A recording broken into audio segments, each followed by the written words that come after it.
Youth Service Bureau was part of the third round of grant making from the Women's Fund, receiving a $12,600 grant in 2010 to help provide counseling, mentoring, and tutoring for at-risk young women and girls. Youth Service Bureau is a licensed child welfare agency that serves abused, neglected, and at-risk youth ages 11 through 24. Our presenter today, Katina Kooi, possesses a wealth of knowledge and experience. After earning her bachelor's degree in criminal justice sciences and her master's in human service administration, she's worked at every level in her more than 2 decades with Youth Service Bureau and was recently promoted to executive director in 2019. I'm pleased to welcome Katina Kooi. Hello, everyone. So I'm going to kind of just go through some of the basic programs that YSB has. I'm going to actually share my screen here. And hold on 1 second.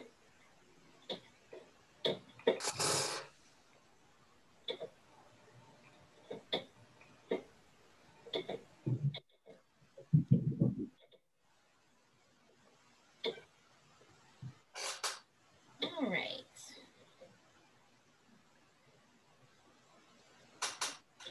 Okay, so can everyone see the PowerPoint that I have there? Okay, so the Youth Service Bureau, we've been around for 43 years now.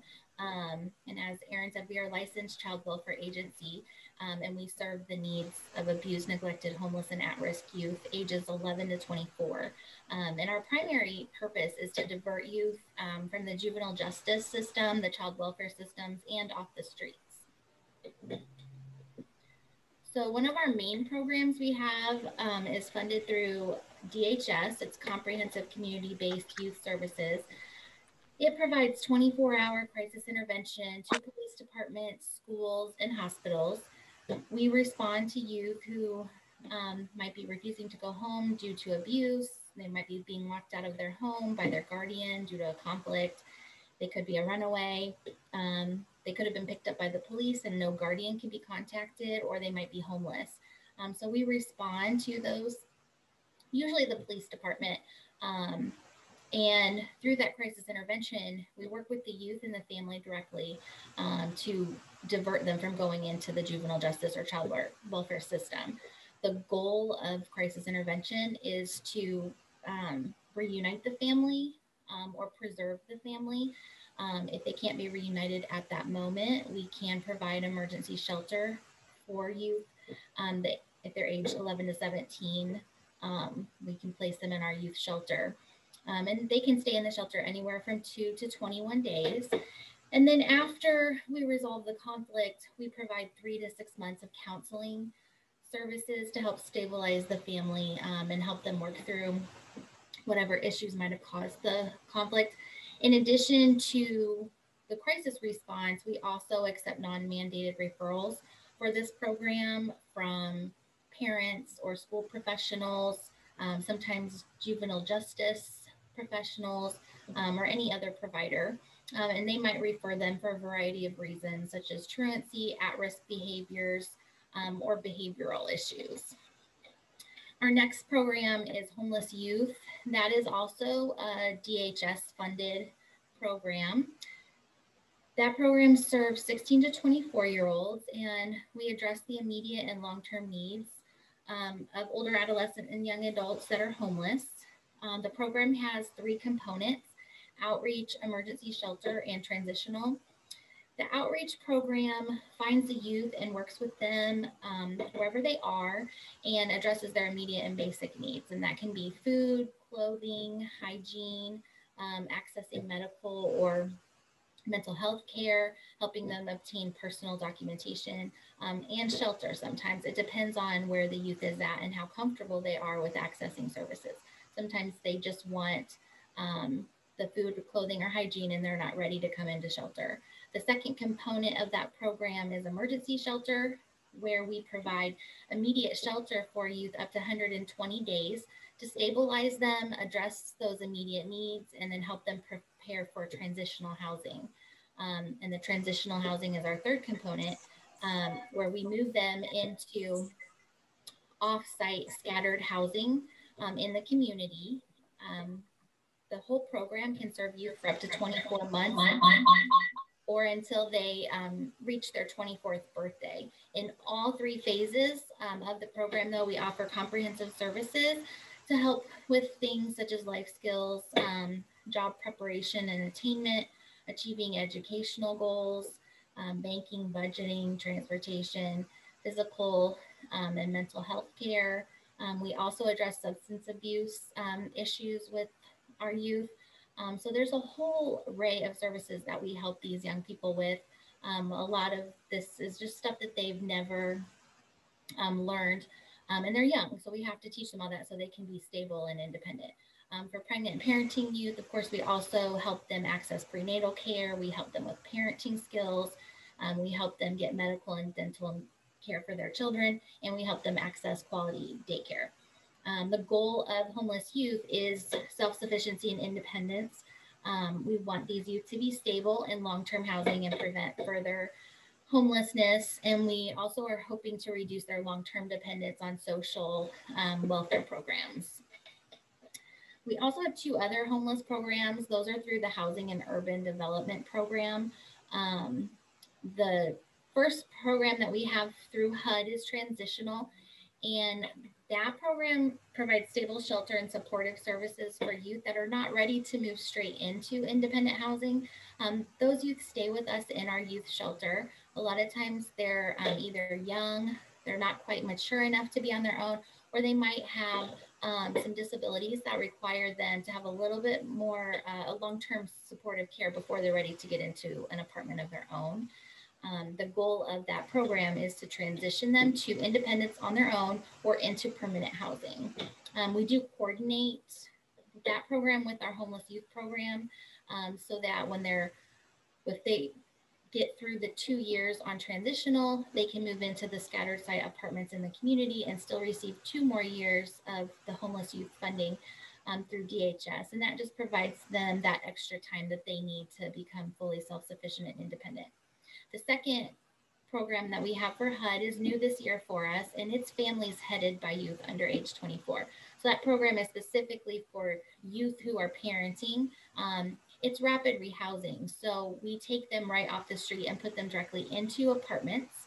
And then we stabilize them, provide them supportive and comprehensive services. And eventually, their goal is also self-sufficiency and independence or moving on into a permanent housing situation. They can also receive services for 2 years or until they turn 24 in that program as well. Some other programs and projects that we have at YSB, we do have funding for the Emergency Food and Shelter Program. That's a national program that provides supplemental assistance for economic emergencies. We specifically write for this funding for 18 to 24-year-olds to help. They are a vulnerable population, and we want them to remain stably housed even if they're done in our homeless youth program or just out on their own. We know that just providing them some supplemental assistance to get through an economic emergency is far better off than them returning to homelessness and trying to start over. So that program can help with food, rent or mortgage assistance, and also utility assistance to help keep them stable and prevent homelessness. We also do have mentoring programs. Throughout the years, we've had very specific mentoring programs geared toward very specific populations. And then we realize that mentoring is just really important across all programs. So we currently utilize mentoring in all of our programs on a case-by-case basis as reflected by the needs of youth assessments that we use. So we can help youth who are in the juvenile justice system, if they're pregnant or parenting, if they're affiliated with gangs, if they're struggling with truancy, and even on our homeless youth program, we use mentoring. And we have found that with homeless youth, especially, mentoring can actually increase their chance of being successful and independent in the long run. So mentoring programs are very, very beneficial to young people. We also have a summer reading program and mobile book library. We started that project to ensure access to books for the most vulnerable youth in our community. We currently have 365 books for all ages and reading levels. In the summer of 2019, we had our first summer reading program for youth in our East Side community. We invited our neighbors. The kids came and got books. They returned twice a week throughout the summer to engage in literacy activities, games, and just talk about what they read. We found some kids weren't really into reading, but through the program, we were able to help them connect with books that piqued their interest. And then we got some, kids reading by the end of the summer that really had no interest at the beginning. And in that program, we also provided sack lunches for the kids and anyone else in their family. So when they came, we sent them home with lunch for the whole family after the program. This last summer, unfortunately, we couldn't do the summer reading program because of COVID, but we have made our books available online.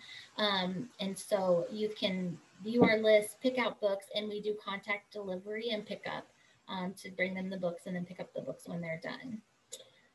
Another project that we started this past year was our micro pantry. We started in April of last year due to the pandemic. We used community donations, and we had gotten some funding from the Springfield Rotary Foundation. And we work really, really hard to keep our pantry full. It does get depleted almost daily, but we know it's really, really important to the community. And that's a project that we're really proud that we have started. So I mentioned that we have shelters for our homeless youth. So we have two different shelters. This is our main shelter. It's our youth shelter. This is the one that's licensed. It's a 10-bed facility. It's on Normandy Road, and that's where our office is. We house 11 to 21-year-olds in this shelter. Like I had said before, the crisis youth come in and can stay for 2 to 21 days. And then the HUD youth, who are in transitional program, they also can live here with us for up to 2 years.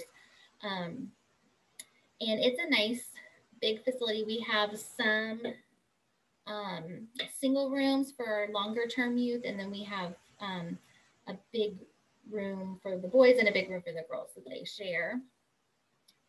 Here's a picture of the kitchen and one of our computer labs that we have. And here's the boys' room and the girls' room.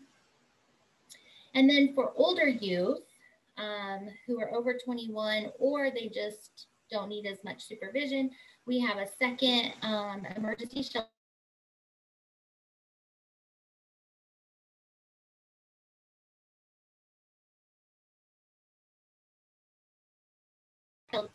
Any time of day or night, and they can stay in this facility for up to 120 days. And this is where they stay to work on transitioning into an apartment of their own.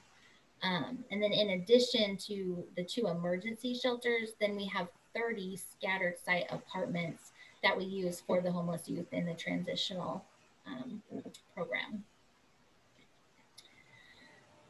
So I want to talk a little bit about some of the ways that COVID.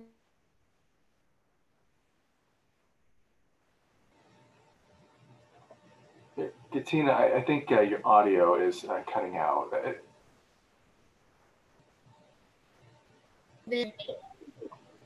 Yeah, if you could just start at the beginning of the COVID section again. I think it cut out right when you were starting to talk about COVID. Okay. So some different ways that COVID has impacted our agency. Well, one way it didn't impact us, we were able to stay open. We have been open all through the pandemic. Both homeless youth and youth and families that suffer crisis, they are very vulnerable populations. And it was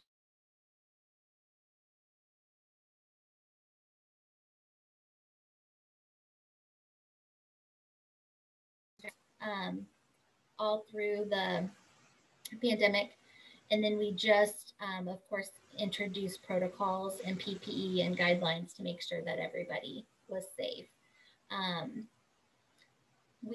If we had to place a youth in shelter, we didn't really have the luxury of testing in the middle of the night. So we just had made a decision that it was important to go ahead and still offer shelter despite the pandemic. So we just have changed some of the ways that we do things in the shelter to make sure that staff and youth alike are safe and everyone remains healthy. Our numbers have been impacted quite a bit in different ways. We have seen a significant increase in homeless youth through the pandemic, but we've actually seen a decrease in our CCBYS youth placements. And some of that is because I think during crisis calls, we are able to talk to the parents and really, discourage them, if at all possible, from, sending their kids to the shelter because of COVID.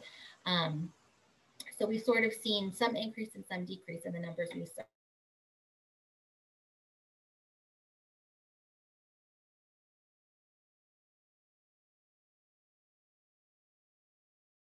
Precautionary measures due to symptoms.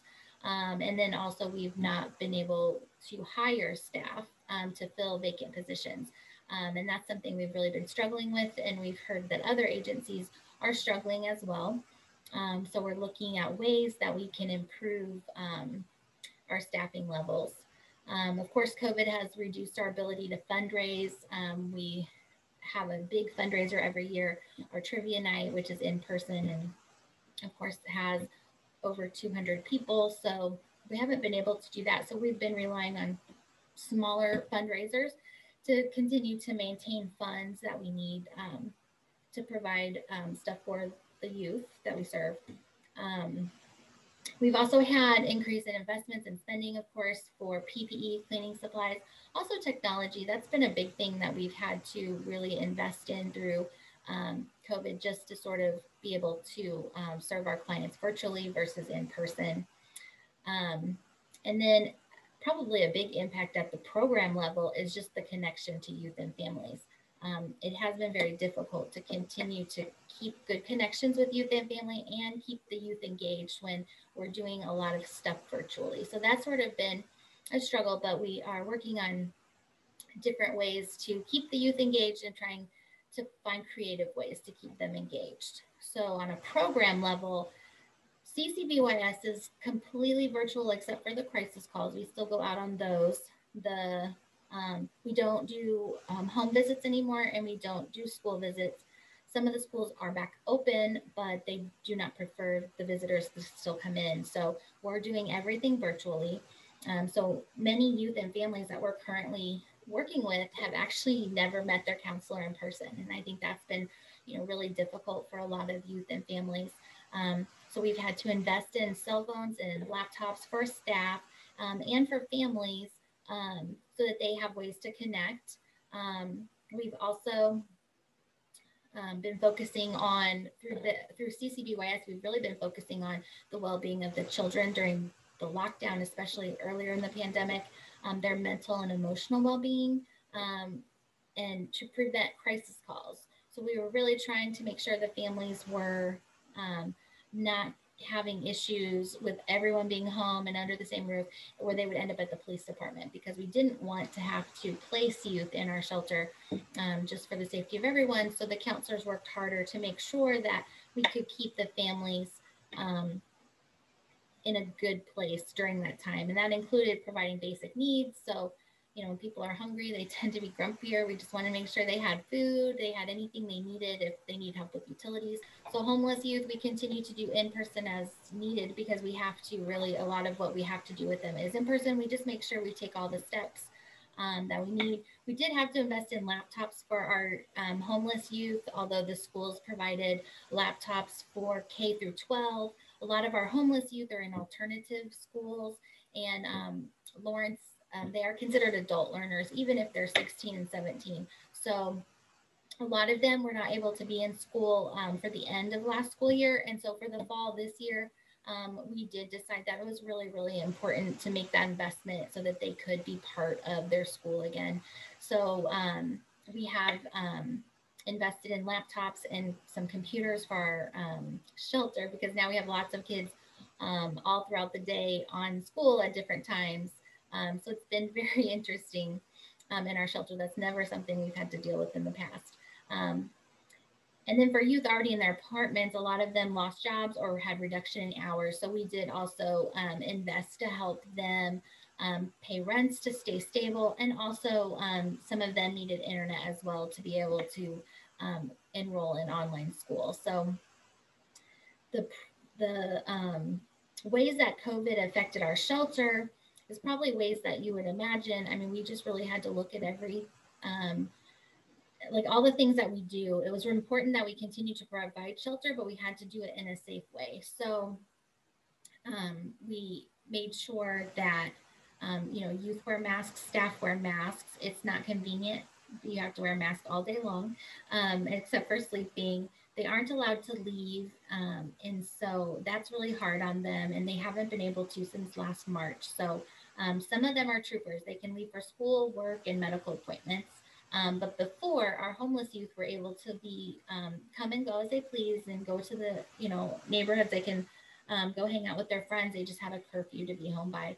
And because of COVID, they have to be inside all the time. They can take walks and they can, play basketball outside. But of course, through the winter, that wasn't an option. So again, we just invested in some things to help keep them motivated to work the program. We made sure that they had activities here. It seems probably insignificant to some people, but when you're at home and you're stuck at home, you have all the luxuries. But when you're in a homeless shelter, you don't have those things. So we made sure that we had some game stations. We made sure we even got Disney Plus and Netflix subscriptions, which we've never had before. But the kids are here 24 hours a day, and it really just helps them, to sort of feel like they have other things to do than just stare at four walls. We had also started ordering food on Fridays to both help the restaurants and to just give the kids something to look forward to. Which has actually been kind of fun. So not all of COVID, I suppose, has been bad. But the biggest expense has been cleaning supplies. I mean, we obviously spend a lot more on cleaning supplies. We had to purchase digital thermometers, PPEs, and we continue to just operate under all those same protocols. And I don't foresee that we will change that anytime soon. But we basically have just changed the way, even in our kitchen, we only allow one person in there at a time. And we took chairs away from the dining tables, separated game stations. So we just made sure that everyone has plenty of space. We are very lucky that we have a big space, so we can spread everyone out and keep everyone safe, even if we do have a positive COVID case. With everyone wearing masks and staying socially distant, we are confident that we can contain it. And as I said, it hasn't all been negative from COVID. Some of the things that COVID has brought to our agency, the technology advancements have been long overdue.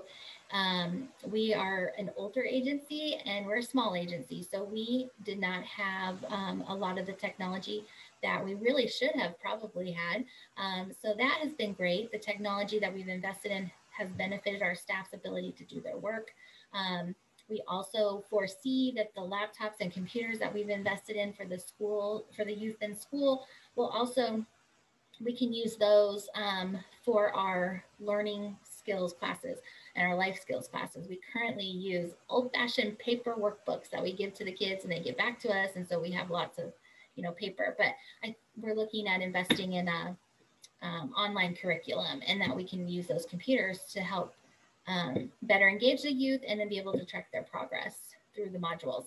And then since we haven't had outreach events in person, we also had to focus more on our social media presence during this time and updating our website, which was also long overdue. And so those have been some positive things that have come out of COVID that will definitely benefit our agency in the long run. We were forced to do it, but it really should have been done. So we do see the silver lining in that. And then I did include, I guess I'm not on my actual, there we go. I did include a list of donation items. These are things that we are always looking for our shelters. In the emergency shelter, both homeless youth and emergency shelter, we always are looking for hygiene items for the kids. And then emergency shelter, beddings and linen, socks and underwear, suitcase, duffel bags. A lot of the kids come in with their stuff. Sometimes it's in garbage bags, and we do try to put it in suitcases or storage bins for them when they move, so that they're not having to lug around garbage bags. Cleaning and sanitizing supplies and books. In our homeless youth program, the kids are in apartments and in our emergency shelter apartment unit. So we're always looking for paper products and household items, diapers and wipes, and shelf stable food. We do provide all the food for the kids in the emergency shelter. They often don't have link yet when they come to us, so we help them get link, but we provide the food for them until they get that established. And then my contact information is there, my email and my phone number.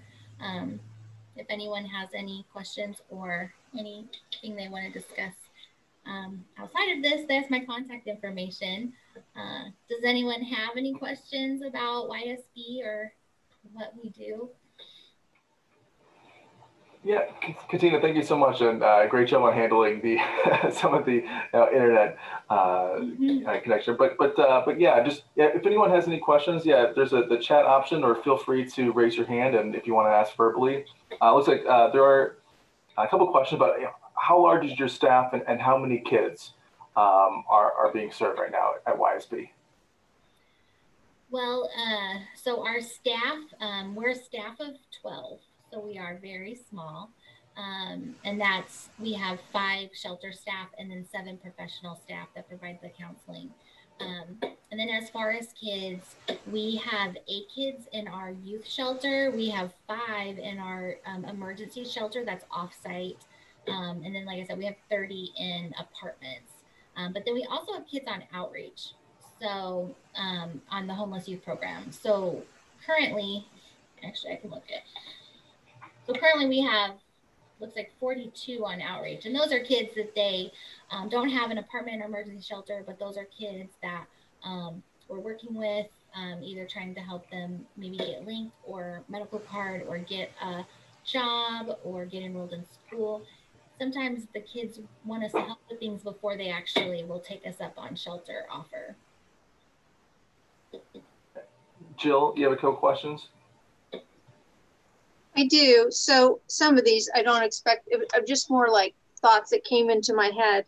But a couple things I was looking at, I was struck by the inconsistency in the age ranges on the different programs. Like sometimes it's 16 and sometimes it's 21 and 18 and 24. You know, is there advocacy that could be done at a state or federal level to be able to get the agencies or the governments to set a range, so that you don't say, oh, well, you can have this service, but oh no, you're not the right age for this service? And whether there's other agencies or other ways that we can advocate to be able to have a definition of what that is. And I think that I was a little struck, even though I can think through it, about the use of the word youth for people who are up to 24 years old. And I'm sure that must be something that you have to overcome. The other 2 questions I have for is, you talked about homeless youth, where they maybe choose not to come to a shelter. And then you mentioned that was 16 to 24-year-olds. And I guess I would be interested in how many percentage-wise youth are on our streets based on the last count who are really under the age of 18, who are living on the street. And then this one maybe goes more to Stacy and Aaron.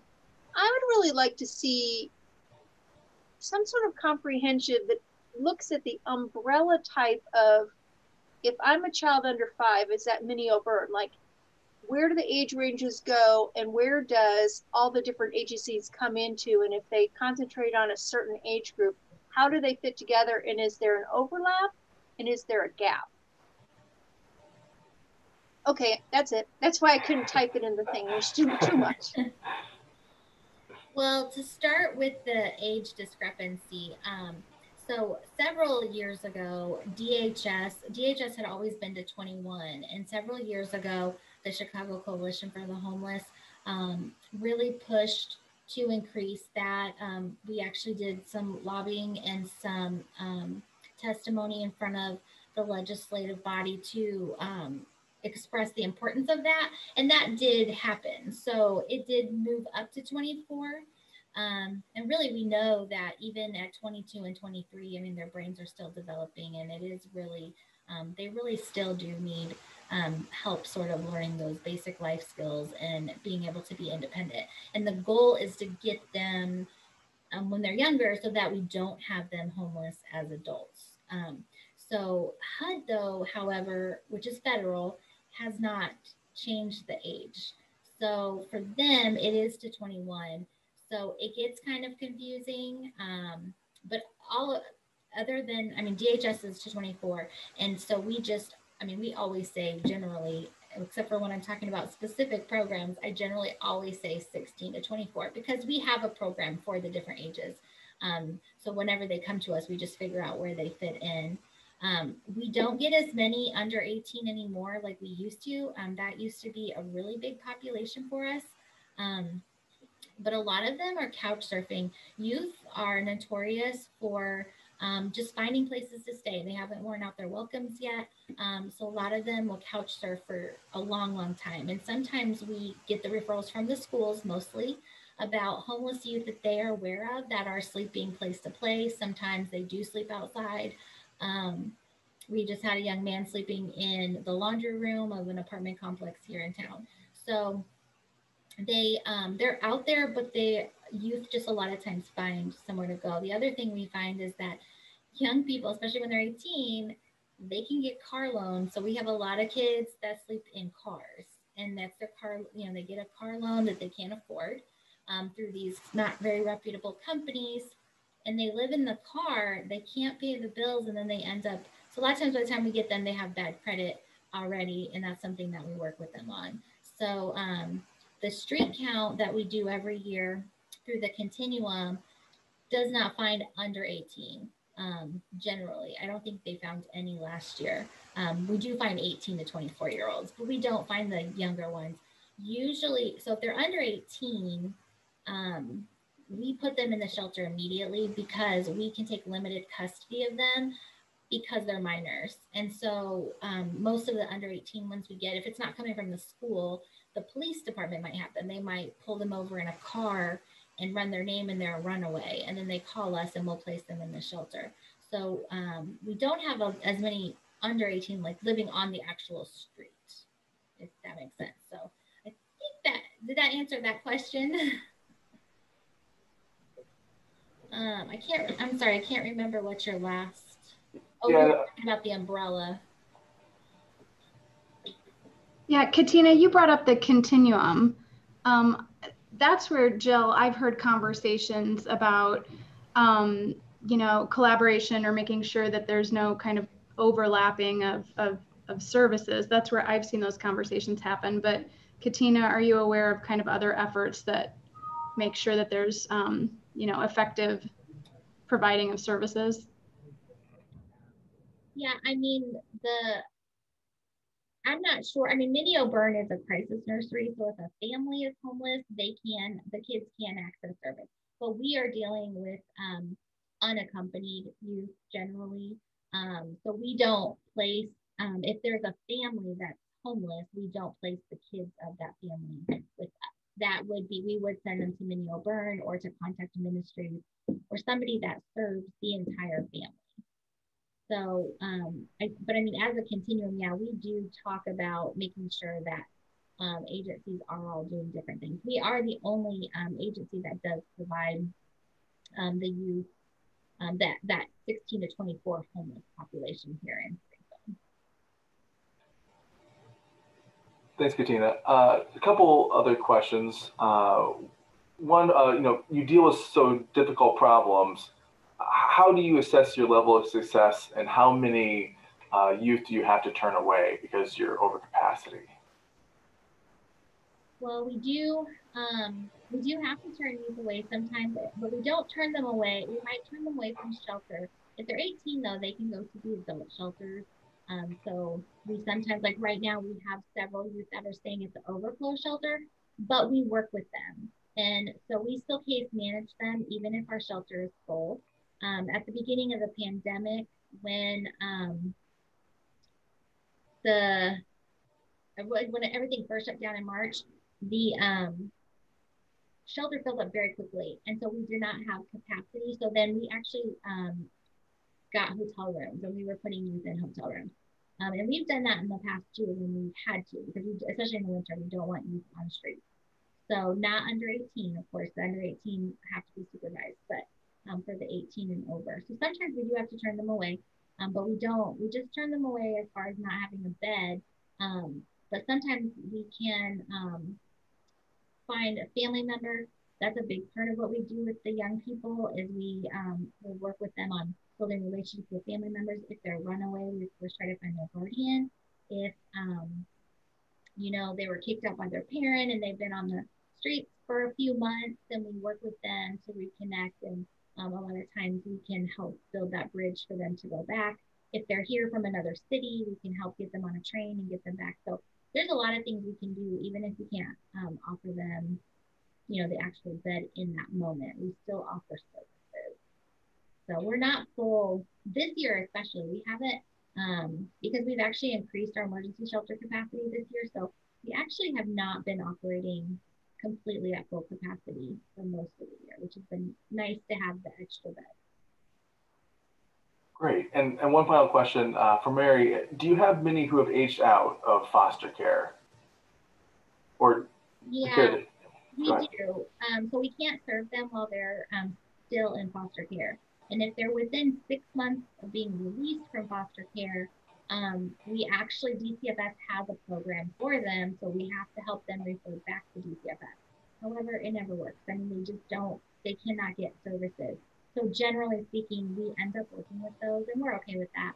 But DCFS has increased their housing programs too. So they now have some housing vouchers through the housing authority to put former wards into care or into apartments. But I mean, we do see a lot of former wards. And I think someone else asked about how we gauge our successes. So we do gauge our successes as them being either independent or stably housed. So if they leave, like if they're in transitional and we reconnect them with their parent and they go back home, that to us is a stable place, a stable family placement. If they go into their own apartment, of course, that's stable. We also do follow-up services at 3, 6, and 9 month intervals.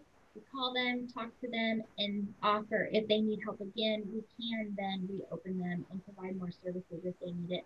And that's something that DHS requires of us, but it's really good practice just to follow up with them and make sure that we keep them stable. That's the whole goal. Once they become homeless again, I mean, they have to build from the ground up again. So keeping them stable takes a lot less effort than starting over. And so we do try to do those follow-up services to make sure that they stay stable in the long run. Well, Katina, thank you so much for all your time that you spent with us. And if anyone has any other questions, feel free to reach out to her, or I can relay those messages to Katina as well. Again, you know, we have all of these learning sessions on our website. So if you'd like to, you know, direct, you know, people that you know and share what Youth Service Bureau is doing, we'll have that capability so they can view this all back in its entirety. But Katina, again, thank you so much for spending so much time with us, and thank you everyone for joining us. Look to join together at the grant reception here in a few weeks or a couple months. But again, have a great week, everyone, and look forward to seeing you soon. Take care. Thank you. Thank you, Katina.